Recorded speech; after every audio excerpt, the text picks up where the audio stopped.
Apresentamos Cura-te a Ti Mesmo, um podcast do GRESG, com Mariane Martins e Marco Aurélio Carvalho, baseado no livro Cura-te a Ti Mesmo, do Dr. Edward Bach. Bons estudos! Olá pessoal, eu sou Mariane Martins, do Grupo de Estudos Espíritas Saint-Germain. E estou aqui hoje com vocês para continuar o nosso estudo sobre o livro Cura-te a Ti Mesmo, de Edward Bach. E a gente está entrando agora no nosso penúltimo capítulo do livro e, consequentemente, nosso penúltimo estudo, que vai abordar a nossa aula 7, nossa conversa 7 sobre esse livro. E esse estudo de hoje, ele dá continuidade ao que a gente tem visto, A gente falou bastante sobre a questão da enfermidade, de como é que a medicina atua sobre ela, da importância do entendimento do todo, do entendimento da causa raiz. Vimos alguma dessas causas raiz. E a gente vem chegando agora nesse início de reta final, por assim dizer, em que a gente entra numa temática que... Beleza, a gente já entendeu um pouco das causas raiz, da importância dos tratamentos, das variadas formas de tratamento e como é que elas se complementam, mas qual é o nosso papel nisso tudo? Como nós podemos ajudar a nós mesmos nesse processo de autocura?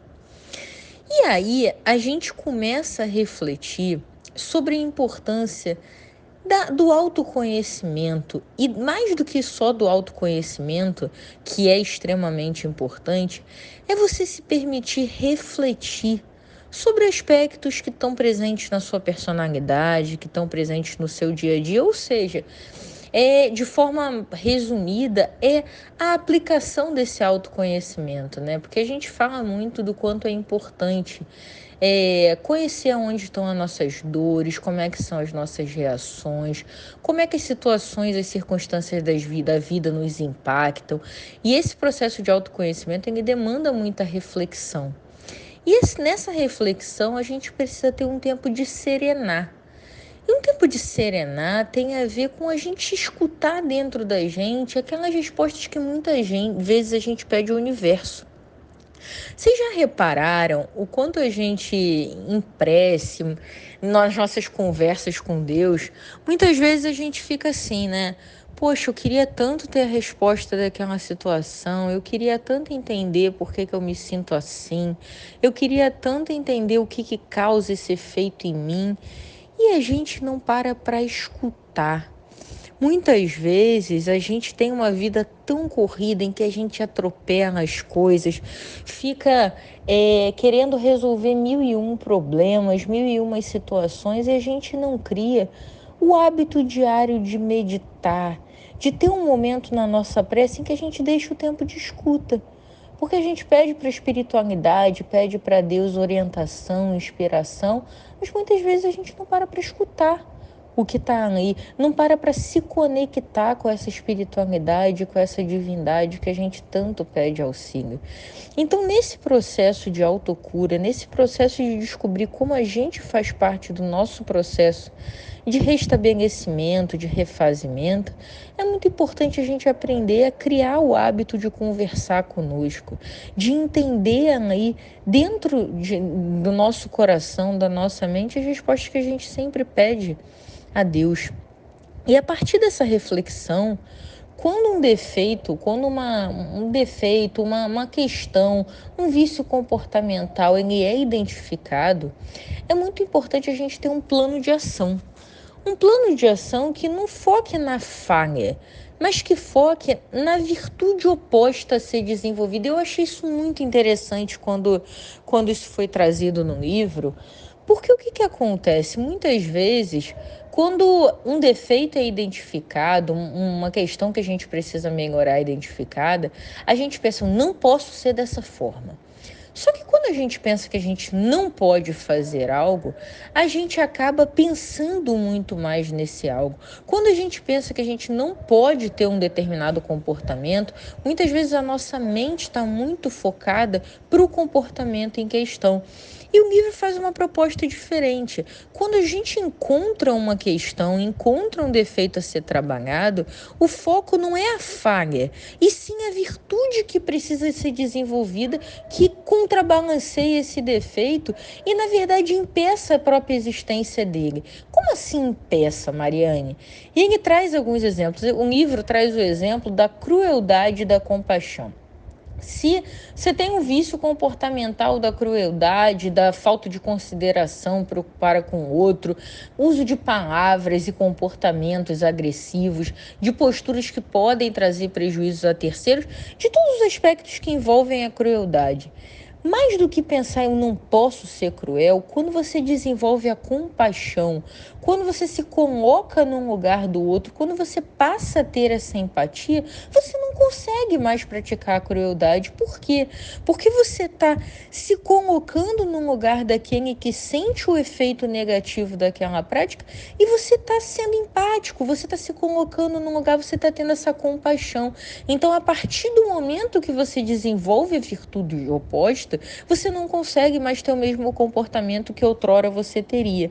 E aí a gente pode pensar em outros exemplos. Por exemplo, egoísmo e caridade. O egoísmo ele tem como cerne do seu desenvolvimento, da sua atuação, o foco nos próprios interesses. E a caridade é você justamente se doar ao outro, você pensar em como você pode ajudar, em como você pode oferecer o seu melhor dentro das possibilidades para amenizar uma dor, para estar dando algum apoio, algum suporte. Então, vocês concordam que a caridade ela acaba não sendo possível de conviver com o egoísmo, porque você está focado no interesse do outro e não no seu próprio umbigo, não nos seus próprios interesses. Aí a gente pode pensar mais um exemplo: orgulho e humildade.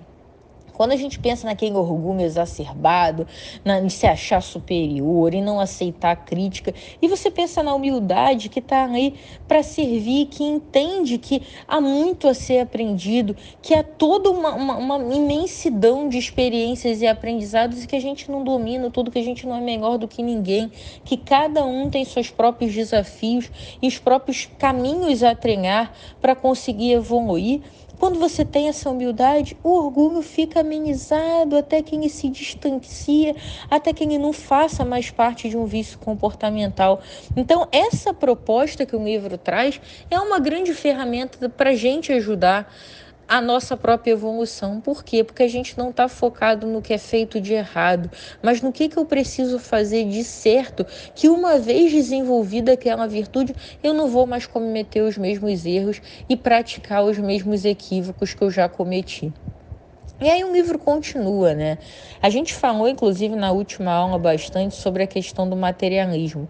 E ele aprofunda nesse ponto porque ele traz as consequências do materialismo como uma das grandes coisas que a gente precisa combater para ajudar a nós mesmos. Então vamos tentar entender um pouquinho melhor. Uma das maiores tragédias que o materialismo provoca é o desenvolvimento do que ele chama de tédio e perda da verdadeira felicidade interior. E aí vamos entender um pouquinho melhor. Quando a gente está muito focado no material, os bens materiais eles são usados como mecanismos de compensação. Então você está o tempo inteiro querendo adquirir algo, conseguir algo, ir a algum lugar, ter determinada cargo, determinada posse, apresentar isso para os outros, para a sociedade como um todo. Você está muito focado no que você parece, no que você expõe e muito pouco no que você é. Só que quando a gente está focado no que a gente tem, e esse tem muito entre aspas, tá, gente? Porque, na verdade, quando a gente está falando de aspectos materiais, a gente não tem nada, tudo é temporário, porque a gente não sabe até quando a gente vai estar encarnado e nada, absolutamente nada que é da matéria é levado quando a gente vai para o plano espiritual. Então, mesmo essa visão de ter, ela é muito temporária. E aí, o que acontece com isso? A gente vive num tédio profundo porque nada traz satisfação. A gente fica dependente dessas distrações mundanas que o prazer material proporciona, só que você não consegue suprir essa necessidade. Porque volta e meia, quando você consegue alcançar algo, já tem uma próxima meta para poder dar sequência a essa necessidade de compensação mesmo, de tentar focar na matéria para esquecer os verdadeiros pontos que precisam ser desenvolvidos. Então, como é que a gente pode combater esse tédio que é gerado pelo excesso de materialismo e que causa muita dor e certamente também é a origem de muitas enfermidades? O remédio para esse tédio é manter o interesse ativo e vivo em tudo que está ao nosso redor. A frase é bonita, né? Mas vamos tentar entender um pouquinho melhor o que está se querendo dizer. Quando você tem interesse, um interesse verdadeiro, um interesse real, um interesse genuíno no que te cerca, nas pessoas, nas situações, você está muito focado em viver experiências. Experiências essas que vão te trazer aprendizado. E aí, junto com esse aprendizado, se você está focado em ser a sua melhor versão, está praticando aquilo que a gente falou no início, de conversar com você mesmo, de se autoconhecer, de combater um defeito tentando focar na virtude oposta, você tem vontade de utilizar esse aprendizado para compartilhar com o seu próximo. E no que você compartilha, você multiplica essas experiências e você multiplica esse aprendizado. Então, você nunca tem motivo para estar entediado, você nunca tem motivo para estar buscando na compensação material algum tipo de preenchimento de vazio, porque você tem interesse pelo mundo, pelas pessoas, isso te traz experiências, isso te traz aprendizado, isso te traz vontade de compartilhar e você fica feliz em compartilhar, você fica feliz em aprender. E aí o remédio para esse tédio, ele se torna perceber a alegria nas pequenas coisas e você não precisa estar querendo achar alguma coisa material para preencher o vazio, porque esse vazio deixa de existir, porque você consegue ver beleza em cada canto, em cada situação, em cada oportunidade. Um outro aspecto que ele trouxe aqui, que precisa ser muito trabalhado, ele trouxe 3, tá, nesse capítulo. O segundo aspecto é a questão do medo. Muitas vezes o medo, ele nos afasta daquilo que nos traz a real felicidade e nos faz focar em coisas que, mais uma vez, são temporárias. E aí o livro, o capítulo, relaciona esse medo, por exemplo, à própria questão material. Conforme a gente dá mais a importância aos bens materiais, a gente tem mais apego ao que é da matéria. E o apego, ele traz muito sofrimento. Se a gente for lembrar lá dos primeiros estudos desse próprio livro, a gente falava um pouquinho o quanto o apego ele é nocivo. Por que o apego é tão nocivo? Não é que a gente não tenha que se importar com as pessoas, com as situações, pelo amor de Deus, é claro que a gente tem, é importantíssimo a gente se preocupar e a gente criar vínculos, mas criar vínculo é diferente de ter apego. Tentar progredir na vida material é diferente de se apegar com unhas e dentes, custe o que custar, ao que é totalmente transitório. Mais uma vez, quando a gente está muito apegado ao que é o do plano terreno, a gente tem muito medo, a gente tem muita ansiedade de perder, porque no fundo, a gente tem a consciência de que aquilo é temporário. Então, quando a gente fica muito focado nisso que é transitório, acaba se ampliando esse medo e essa ansiedade. E aí, isso causa muitos efeitos negativos, porque a gente vai se fragilizando, a gente vai ficando acuado, a gente vai ficando assustado, a gente vai ficando na defensiva. E aí, a gente fragiliza o nosso organismo. Então, o medo, ele é uma das grandes coisas a ser controlada, lembrando aqui, tá, que o medo ele também tem uma função, tem função de proteção, tem função distintiva, de autossobrevivência, de autopreservação, mas o medo em excesso, ele está muito ligado a esse apego que é transitório e faz a gente viver cotidianamente com medo da gente não ter algo que a gente valoriza muito e que no fundo sabe que não é nosso, que a gente não vai levar para as próximas fases da nossa evolução, para o plano espiritual. Então, entender o peso das coisas e dar o devido valor que as coisas têm é muito importante para que a gente ajude nesse processo de nos curar dos nossos vícios, das nossas causas raiz de sofrimento. E aí, o terceiro e último ponto que ele aborda é o equilíbrio no cuidado com o corpo. Para que a gente viva uma experiência encarnada, pessoal, o nosso corpo ele é essencial, porque ele é o nosso veículo de manifestação no plano terreno. Então, é muito importante, ainda mais quando a gente fala de enfermidade, de doença, que sim, cuide-se do nosso veículo físico, praticando, e aí cuidar é uma coisa muito ampla.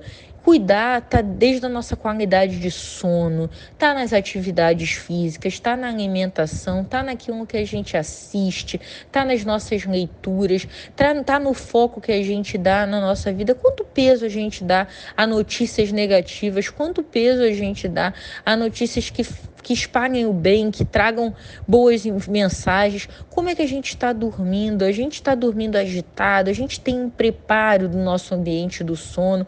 Como é que está o nosso corpo? A gente está equilibrado, sem excessos, seja de qualquer ordem, seja dos vícios conhecidos e ilícitos, ou seja dos vícios que a gente sabe que prejudica, uma alimentação mais pesada, de forma recorrente, algum tipo de sedentarismo em excesso, tudo que prejudica o nosso corpo, prejudica a nossa existência. Mas o que é legal também é que ele sempre fala que esse cuidado precisa ser com equilíbrio, porque o excesso de qualquer ordem também gera adoecimento. Então, até o excesso de preocupação, o excesso de cuidado que se torna algo descontrolado com o nosso corpo também não é algo saudável. Então, ele traz aqui que o processo, para concluir, né, esse estudo de hoje, ele traz, né, que o processo de ajudar a nós mesmos, ele envolve a gente praticar o autoconhecimento, dedicando um tempo para a meditação, para o tempo de escuta às perguntas que a gente tanto faz à espiritualidade, tornando essa prática um hábito diário. Ele traz que o processo de ajudar nós mesmos tem a ver com identificar, através desse autoconhecimento, os pontos que precisam ser trabalhados, só que ao invés de focar em não fazer aquele erro, focar em desenvolver a virtude que o combata e que impeça a sua existência, como foi exemplificado aqui. Ele traz que 3 grandes pontos a serem combatidos é o tédio gerado pelo materialismo, que é combatido com essa vontade constante de aprender e compartilhar. É afastar o medo, que está muito atrelado a essa necessidade de controlar e possuir aquilo que é transitório. Então, o remédio é a gente tentar desapegar do que a gente não tem controle e focar nos verdadeiros aprendizados, porque esses sim a gente leva na nossa jornada, ao longo da nossa evolução. E ele fala que também o processo de ajudar nós mesmos envolve nos cuidar desse veículo que permite que a nossa encarnação aconteça. Então é isso, pessoal, é isso que a gente traz no estudo de hoje, que o livro veio compartilhar com a gente. Na próxima semana teremos o nosso último capítulo desse livro tão rico. Espero que vocês estejam acompanhando, gostando, e não só eu, como o Marco, que também está participando desse estudo, e certamente todos os trabalhadores do GRESG estamos à disposição para quaisquer comentários e dúvidas do material, tá bom? Um grande beijo a todos, uma boa semana.